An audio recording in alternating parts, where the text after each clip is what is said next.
In the cold, calculating heart of the 1970s, South Korea was undergoing a transformation, a so-called economic miracle. But beneath the glittering facade of rapid industrialization lay a foundation built not on steel and concrete, but on sheer human endurance and profound suffering. This era demanded silence, demanding that the crushing weight of sacrifice remain unseen, unheard. Our journey begins here, in the shadow cast by this hurried progress, where the air was thick with desperation, and the distant promise of freedom was merely another form of bondage. We must pull back the curtain on the systems designed to consume the young, the poor, and the voiceless, revealing the true cost of national ambition, a cost measured in shattered lives and forgotten graves. The epicenter of this manufactured ambition was the Guro Industrial Complex, a sprawling, inhuman maze located in the southwest of Seoul. It was designed as a fortress of production, absorbing raw materials and spitting out exports, operating 24 hours a day under the relentless glare of mercury lamps. The sheer scale of Guro felt oppressive, an unstoppable machine dedicated only to profit. For those who lived within its orbit, Guro wasn't just a workplace, it was an enclosed world separate from the rest of the capital, defined by dust, noise, and the perpetual grinding rhythm of the assembly line. It was here that the nation's youth were funneled, ready to be utilized until they broke, often miles away from their ancestral homes, trapped by economic necessity. And where did these cogs in the economic machine reside? They were confined to the Guro Dormitories, often referred to chillingly as the temporary housing for disposable labor. These buildings were not homes, they were concrete storage facilities, dark and cavernous, built for maximum efficiency and minimum humanity. Dozens of girls slept crammed together in narrow rooms, sharing meager facilities, the air heavy with stale breath and industrial dust. There was no privacy, no quiet, only the constant low thrum of exhaustion. The cold seeped through the thin walls in winter, and the suffocating heat pressed down in summer. These dormitories served a psychological function too, isolation. By keeping the workers perpetually exhausted and tightly controlled, any chance of organized dissent or even personal reflection was systematically crushed. The work itself was a non-stop assault on the body and mind. The vast majority of the laborers were young women, teenagers barely old enough to leave school, known as yugong. They sat hunched over assembly lines, performing repetitive, precise tasks for 12, 14, sometimes 16 hours a day. Their fingers, nimble and fast, were their most valuable asset, weaving textiles, assembling electronics, or soldering delicate circuits under terrible pressure. The tempo was dictated by the machine, relentless and unforgiving. Supervisors roamed the aisles, their presence a silent threat, ensuring that no second was wasted. The noise of the machinery was deafening, a constant industrial drone that masked the quiet cries of pain, the muffled coughs, and the slow erosion of human vitality. This was mechanized cruelty disguised as employment. These workers, often migrants from poor rural areas, were not just laborers.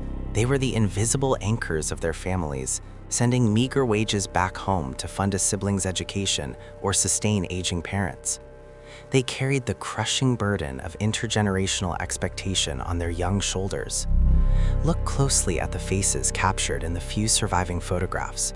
The eyes are hollowed out, carrying a weariness that defies their age.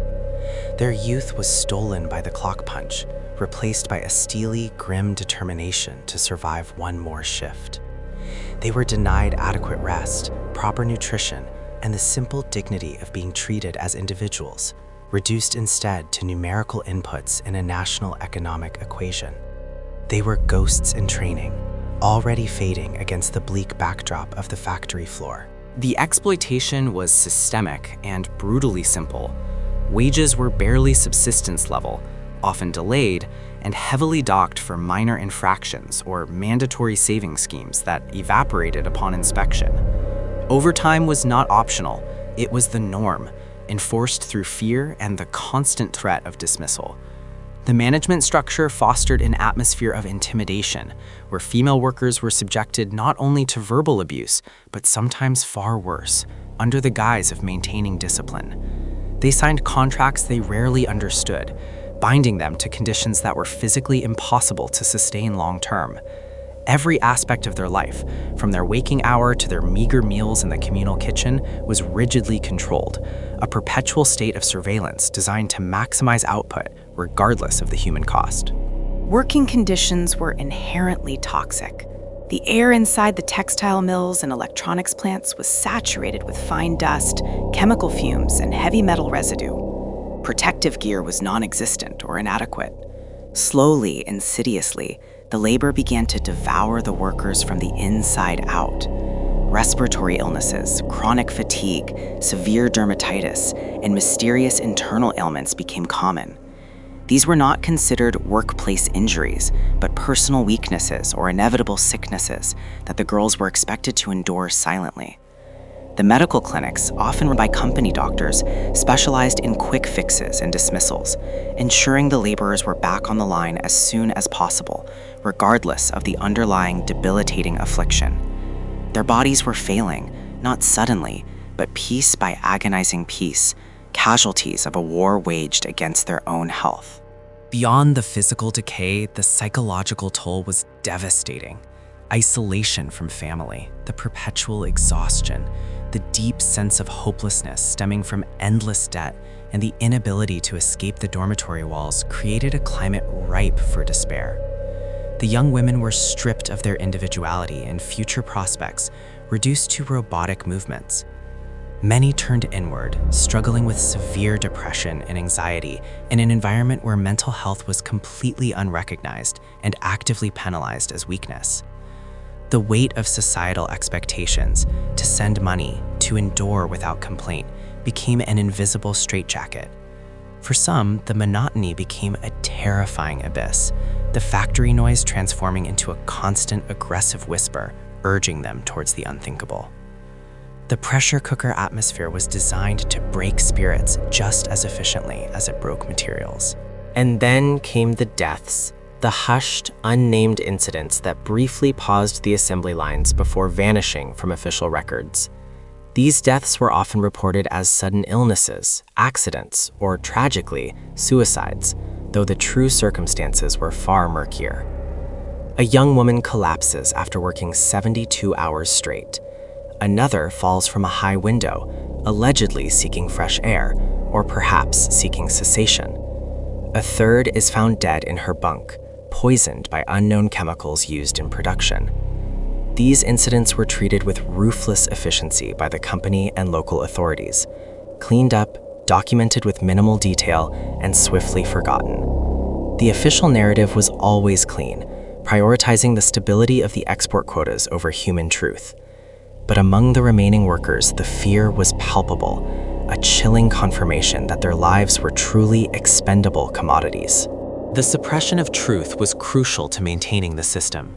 Any whisper of organized labor or attempts to expose the dire conditions were met with swift, often brutal force by state-backed security. Reporters were discouraged, investigations were stalled, and official documents were sanitized or destroyed.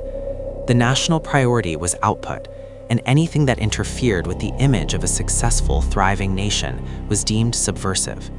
The factories became black boxes, impenetrable to external oversight. The narrative of South Korea's rise was intentionally scrubbed clean of these dark footnotes, leaving the deaths of these young women to rot in the forgotten basements of history. Ghosts denied even the dignity of their real causes of death. The names of the dead became interchangeable statistics, vanishing into the enormous human cost of progress. Today, the Guro area has transformed. The old complex has been partially dismantled, replaced by gleaming high-rises and tech parks. The dormitories are gone, or perhaps simply renovated beyond recognition. But the memory persists, lingering like a phantom industrial haze. For those who survived the Guro years, the scars remain deep, both physical injuries from the toxic work and the psychological wounds of profound injustice. And for many in Seoul, Guro remains a haunted place, a monument to the forgotten sacrifices. The unnamed dead, the young Yugong girls, are the true ghosts of the economic miracle, their suffering etched into the very soil of the nation, forever reminding us that prosperity achieved through exploitation is always built upon a silent scream. The shadows of the Guro Dormitories serve as a chilling reminder. History is rarely clean, and often the greatest sacrifices are made by those whose names never make it into the textbooks. We must not allow the convenience of forgetfulness to erase the reality of their suffering or the lessons their tragic story imparts regarding unchecked industrial greed. Their struggle for basic dignity, for breath, for life itself, echoes through the decades. Remember the Yugong, the invisible engines of a nation's rise. If this deep dive into the dark cost of progress resonated with you, and you wish to continue uncovering the hidden corners of history, then please take a moment to like this video and subscribe to our channel for more updates and investigations into the world's most ominous truths. Until next time, remain vigilant and question the silence.